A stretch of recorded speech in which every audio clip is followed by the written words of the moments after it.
دے سکے.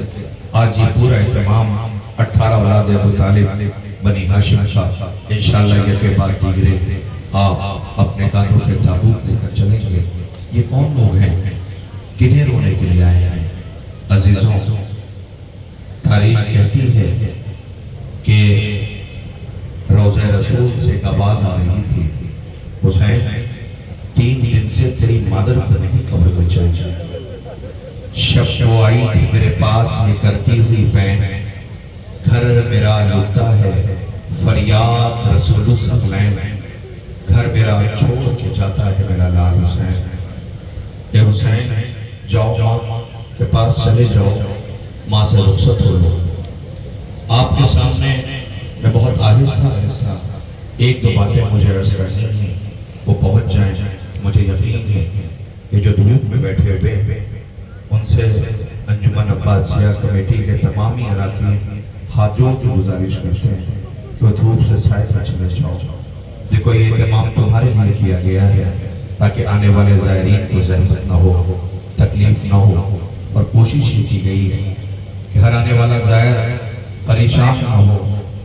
عزیزوں، گزشتہ سال آپ نے دیکھا اس اہتمام میں بارش ہوئی تو یہ سارے منتظمین رو رہے تھے. ہو تو بارش رہی تھی لیکن بے چین اتنا تھے کہ زائروں کو اللہ جانے کس کو کہاں جانا ہے. جانے والے زائر پریشان نہ ہو. پردہ بہنیں چھوٹے چھوٹے بچوں کو لے کے آئی ہیں. ہاں دنیا پوچھتی ہے کب تک روگے، آؤ ہم تمہیں بتائیں اور دکھائیں. یہ عزاداروں کی تکلیف دیکھ کے بے چین ہو جاتے ہیں. پھر تو ان بیویوں کو حق تھا کہ جن کے بچے مارے گئے تھے انہیں تسلی و تشفی دی جاتی، لیکن تم نے تو تماچے مارے. جس خیمے میں تھے اس خیمے میں تم نے آگ لگا دی، وہ خاک کربلا پہ آ گیا. عزیزوں، رات جب ہم آ رہے تھے تو پوری رات فہیم صاحب ہم سب فون کرتے رہے اور یہ پوچھتے رہے کہ کہاں پہنچے کہاں پہنچے کہاں پہنچے.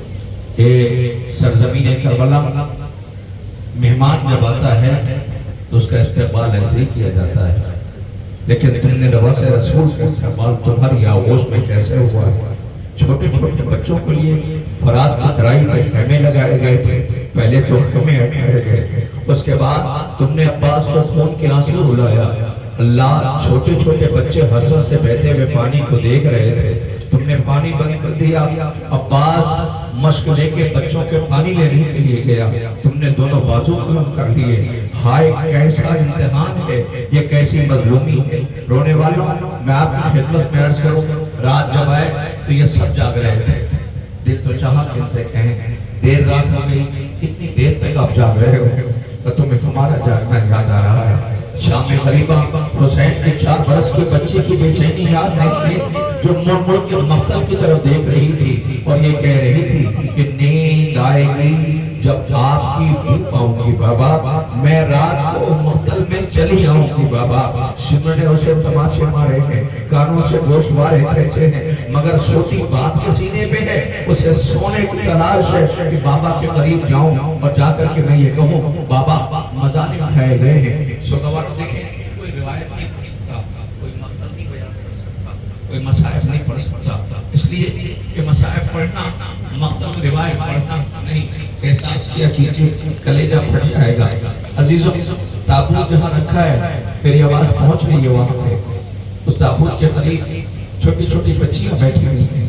صبح زیارت کرنے جب ان لوگ تابوت کی گئے تو کہا جا رہا تھا ہٹ جاؤ، تابوت کی زیارت کرنے کے لیے آ رہے ہیں. چھوٹی چھوٹی بچیاں تابوت کے قریب بیٹھی تھی. لیکن بچوں کی فطرت ہوتی یہ ہے کہ بچوں کو جب باپ دیکھتا ہے کہ میرا بچی بڑی ہو رہی ہے تو وہ گوشوارے پہناتا ہے. میری بہنوں، تم تک آواز پہنچ رہی ہوگی، تمہارے بھائی بزرگ بیٹھے رو رہے ہیں، خدا کرے تمہارا گھر آباد رہے. سوگواروں، ہر ماں کی ہر باپ کی حسرت ہوتی ہے کہ بچے کے کانوں میں گوشوارے پہنائے جائیں.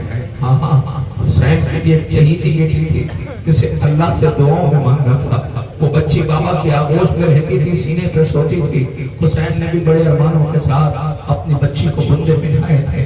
آپ کو پتہ ہے سکینہ کا انتظار تھا، در خیمہ پہ بیٹھی ہوئی تھی، خیمہ جل رہا تھا.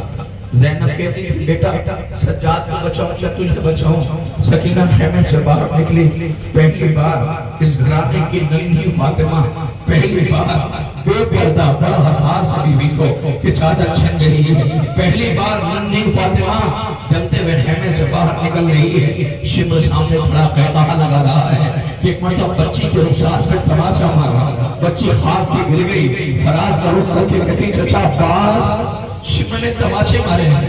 شمر دیکھ رہا ہے، آواز دیتی ہے کہ شمر کیا دیکھ رہا ہے؟ کہیے کہ تیرے کانوں میں بندے ہیں۔ بچی رو کے کہتی میرے بابا نے پہنائے ہیں، میرے بابا نے پہنائے ہیں۔ انصاف سے بتائیے کہ ہر باپ یہ چاہتا ہے کہ اپنے بیٹے کو بندے پہنائے۔ میرا ایک سوال ہے، دنیا جب بھی آپ سے پوچھے نا کہ کب تک روگے، اسے یہ جواب دے دینا کہ 4 سال کی بچی کیا اپنے ہاتھوں سے بندے اتار سکتی ہے؟ اپنے ہاتھوں سے بندے اتار سکتی ہے؟ سکینہ کہتی شمر پیچھے ہٹ جا، میں یہ بندے اپنے ہاتھوں سے اتار کے تجھ دے دیتی ہوں۔ مگر جب بچی سے بندے اتارے نہ گئے تو آہستہ سے کہتی شمر بندے اتار تو رہی ہیں، اتارے نہیں جاتے ہیں۔ اللہ اکبر، شمر نے ہاتھوں کو بڑھایا، بچی کے بندے کانوں سے کھینچ لیے، اس کی چیخ نکل گئی، فرات کا رخ کر کے کہتی چچا عباس بندے بھی کھینچ لیے گئے۔ ارے قیامت آ گئی، رونے والوں قیامت آ گئی۔ بچی ہے، ہوتا یہ ہے اگر بچی کے بندے کھنچ جائیں کسی وجہ سے تو وہ انتظار کرتی ہے، کہتی آنے دو بابا کو میں شکایت کروں گی، آنے دو بابا کو میں شکایت کروں گی۔ ننھی فاطمہ بہت بے چین ہے، کہاں اپنے مختل میں نشیر میں بابا کے پاس جانے کے لیے کہ بابا سے جا کے کہوں گی بابا شمر نے تماچے مارے ہیں، بابا جو بندے پہنائے تھے شمر نے کھینچ لیے ہیں۔ عزیزوں، حضرت مختار نے جب قیام کیا تو شمر کو بلایا اور کہا شمر یہ بتا کہ تو نے کربلا کے مظالم کیا کیے؟ شمر کہتا ہے مختار نہ پوچھ۔ مختار کہتے ہیں شمر تجھے بتانا پڑے گا، مختار تجھے بتانا پڑے گا۔ شمر سے کہا تمہیں بتانا پڑے گا۔ شمر کہتا ہے مختار نہ پوچھ۔ کیوں؟ مختار مر جائے، برداشت نہیں کر سکے گا۔ مختار کہتا نہیں بتانا تو پڑے گا تاکہ دنیا کو پتہ تو چل جائے کہ تو نے آل محمد کو ستایا اور رلایا کتنا ہے۔ شمر کہتا ہے مختار مر جائے گا، برداشت نہ کر سکے گا۔ کہ شمر بتا، کہتا ہے کہ مختار رات کا اندھیرا تھا، ننھی بچی سہمی اور ڈری ہوئی تھی، کانوں سے بہتا ہوا تازہ لہو تھا، جلا ہوا دامن تھا، بیوی تھی، مجھے پتہ تھا کہ یہ اپنے بابا سے ملنے کے لیے جائے گی، بابا سے اسے ملنے جانا ہے، مجھے یقین تھا کہ اسے خوف ہے، ڈر رہی ہے مجھ سے، لہٰذا میں بہانہ کر کے بیٹھ گیا زمین پر تاکہ اسے یقین ہو جائے کہ میں سو گیا ہوں۔ جب اس بچی کو یقین ہو گیا کہ میں سو گیا ہوں تو ننھے قدم بڑھاتی ہوئی نشے میں اپنے بابا سے ملنے کے لیے جا رہی تھی۔ میرے اندر بھی یہ فیصلہ ہوا کہ میں چل کے ذرا دیکھوں تو یہ بچی کرتی کیا ہے۔ میں بھی اس کے پیچھے پیچھے چلا۔ اب جب میں چلا تو مجھے محسوس یہ ہوا اس بچی کو کہ پیچھے کوئی آ رہا ہے۔ اب جو اس نے پلٹ کے مجھے آتے ہوئے دیکھا تو اس بچی کی چیخ نکل گئی۔ اس نے فرات کا رخ کر کے کہا چچا عباس شمر تماچے مارنے پھر آ رہا ہے۔ حالانکہ وہ اپنے بابا سے ملنے کے لیے جا رہی تھی نہیں، لیکن میں آپ سے ہاتھ جوڑ کے گزارش کرتا ہوں گھٹ گھٹ کے نہ روئیے گا۔ ایک کا فاتحہ ہوتا میں کچھ نہ کہتا۔ آج 72 کا فاتحہ ہے، 18 جنازے ہیں۔ اللہ اکبر، ہر رونے والے موجود تھے، مگر یاد رکھیے گا فاتحہ کے لیے کم سے کم پانی کا ہونا ضروری ہے۔ لیکن یہ کیا کریں جو حالت سفر میں ہیں، ہاتھ میں سے گردن بدھے ہوئے ہیں، رونے والوں تابوت ایک ایک کر آپ کے بیچ میں زیارت کے لیے لائے جائیں گے۔ دور دراز مومنین بیٹھے ہوئے ہیں، خدا کرے آپ کا گھر آباد رہے، خالق آپ کو کوئی غم نہ دے سوائے امام مظلوم کربلا کے۔ میری آواز بہت دور تک پہنچ رہی ہے، میں آپ کی خدمت میں ایک چھوٹا سا تعارف کرانا چاہتا ہوں تاکہ اس کے بعد یہ تابوت کا سلسلے کا آغاز ہو۔ آپ کو پتہ ہے یہ گھرانہ کون ہے، یہ کس کا گھرانہ ہے؟ تاریخ کہتی کہ مدینے میں کچے گاری مٹی کا وہ گھر ہے جہاں محبتیں پروان چڑھتی ہیں، جس گھر سے کبھی کوئی یتیم مسکین سائل خالی ہاتھ نہیں لوٹا۔ عزیزوں، یہ فاطمہ کا گھر ہے، رسول کی بیٹی کا گھر ہے۔ تاریخ کہتی ہے کہ یتیمہ ایک بچی کہ جس کے گھر میں اس کا وارث کوئی نہیں ہے، صرف اس کی دادی ہے۔ دنیا والوں پوچھتے ہو نا کہ کیوں روتے ہو اور کب تک روتے ہو؟ آؤ ہم تمہیں بتاتے ہیں کہ ہم کب تک روئیں گے اور کیوں روتے ہیں۔ یہ وہ گھرانہ ہے جہاں ایک چھوٹی بچی کہ جس کا کوئی نہیں ہے، صرف گھر میں اس کی دادی ہے. وہ دادی دن بھر مزدوری کرتی ہے، شام کو جب لوٹ کے آتی ہے جو کچھ اسے ملتا ہے لا کے بچے کو دے دیتی ہے. بچے کا شکم سیر ہوتا ہے. بچی پورے دن اپنی دادی کا انتظار کرتی ہے. ایک روز وہ دادی بیمار پڑ گئی.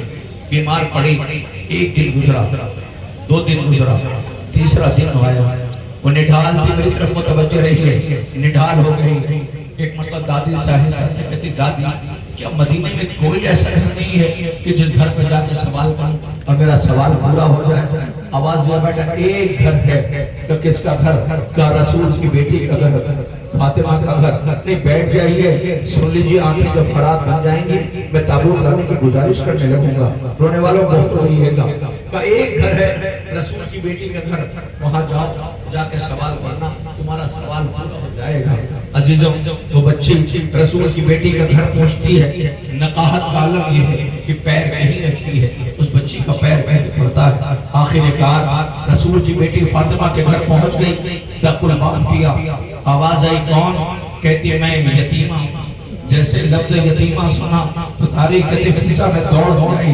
شہزادی ایک یتیمہ آئی ہے، سوال کر رہی ہے کہ فضا گھر میں کچھ ہے؟ کہ شہزادی کئی روز سے حسنین بھی فاقے سے ہیں. اللہ قناعت تسبیح اور تحلیل کا یہ وہ مظہر ہے کہ جس کی نظیر دنیا نہیں پیش کر سکتی ہے. کہ حسنین بھی کئی روز سے فاقے ہیں. عزیزوں تاریخ الحسن کو بلایا گیا، چادر بیوی کی، اسے بازار میں لے کے گئے. روٹیاں کھجوریں گروی لگ کے لے کے آئے، بچی کے سامنے رکھ دیا.